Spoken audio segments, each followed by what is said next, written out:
Did you know suicide takes more under the age of 40 than the national road toll? It's a sobering thought. Those lives that were taken need not to be in vain, as depression is brought more into conversations everywhere.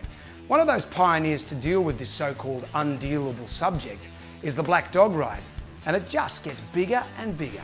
Take a look at this.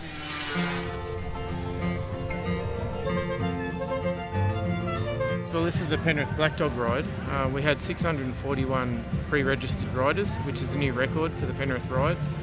Before this, the largest amount we had was 447. So it's quite a good turnout. On top of that, we have around 100 or so walk-ins on the day. Could even be more at the moment. There's quite a few people turning up, and this is all to raise awareness of depression and suicide prevention. We're bringing awareness simply by turning up in a massive group like we have today, as you can see. And the simple thing is, all you got to do is ask your friends, are you okay? Simple conversation starter that may just save a life. With the military clubs up the front, there was a mark of respect. We lost over 74 veterans last year to suicide. We lose more people at home than we lose in battle, which is something the public aren't necessarily aware of at all times. And the current suicide rates are more than double the road toll, and it's the highest cause of death in adults under 45 in Australia. So it's a real problem. Quite a few of us actually do suffer from PTSD. Myself, I actually do suffer pretty bad, and seeing a lot of young men and women actually taking their own lives, we need to get the word out. And if we don't, too many are going to take their own lives. Bit of a Winston plague in Penrith at the moment, which is nice to see. We actually needed to get someone to steal some for us on the way up from Albury's stash. So we ended up with another 15, and they sold probably within 10 minutes again this morning. We have people from all different riding levels and skills with us here. We have scooters, we have postie bikes I've seen, sport bikes, cruisers, pretty much everything you can think of. So we need to ride at a speed that suits all levels so we don't get too far apart. So enjoy the day. Thank you.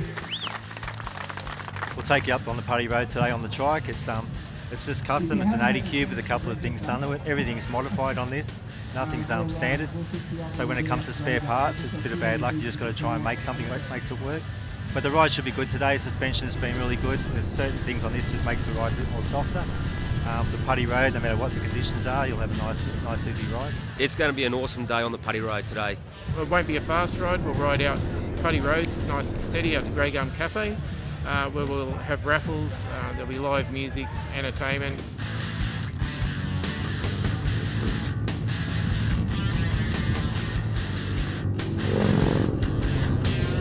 It's one of the best motorcycling roads in Australia, in my opinion. It is a very nice road. It can be a dangerous road. It's taken a toll over the years, and that's why today we'll be sticking pretty nice and steady on the way out there. And we're heading to Grey Gum Cafe, which is run by Kim Grace, and Kim's a really big supporter to the motorcycle community, and we wanted to support her in return by continuing the ride out there this year. We have the raffles running. We are raising funds. Those funds are going to Headspace to work with youth. We wanted to try and direct the money to the younger crowd to try and prevent the problem from becoming worse later on, because it's a harder thing to solve as people get older. And just basically a good group of people enjoying themselves and getting a message out there to maybe even save a life, or to